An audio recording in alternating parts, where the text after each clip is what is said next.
when it comes to financing, what are your guys' thoughts on what makes storage, self-storage, the superior asset class? Yeah, and you're right, Alex. It is a big one, and I think it's a pretty easy argument too. You know, the self-storage is, simply put, it's one of the easiest asset classes to get funding on. Banks, private lenders, sellers, simply put, they love storage because if you look at the underlying fundamentals, it's just a safer bet for them, right? They default less often. We can look, if we want to bring in data, like I said, we can always bring out the data to support our points. Out of 1,102 CMBS loans, only 5 were in default last year. That's 0.24%, right? And that's by S&P, in case you're wondering on the source.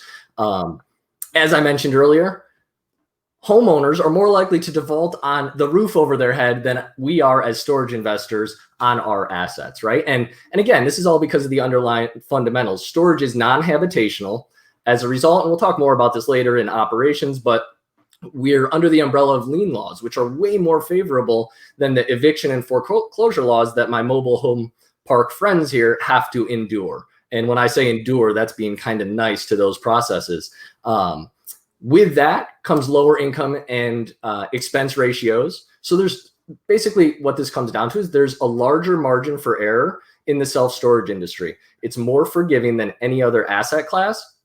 And with that larger margin for error, that's not a secret. The banks know it, private lenders know it. And that's why it's easier for us to get financed on our deals. And this isn't just my opinion. This is backed up by the terms offered by banks. Mobile home parks, generally speaking, 70 to 80% LTV. And that's only if your park doesn't own more than a handful of the houses within the park. If you own more than a handful of those houses, they won't loan at all. On top of that, storage, we can get loans up to 90%, right? You also look at rates, debt coverage ratios, all those sorts of things. They're in the same ballpark, but if you look close enough, you'll find that storage usually has the edge.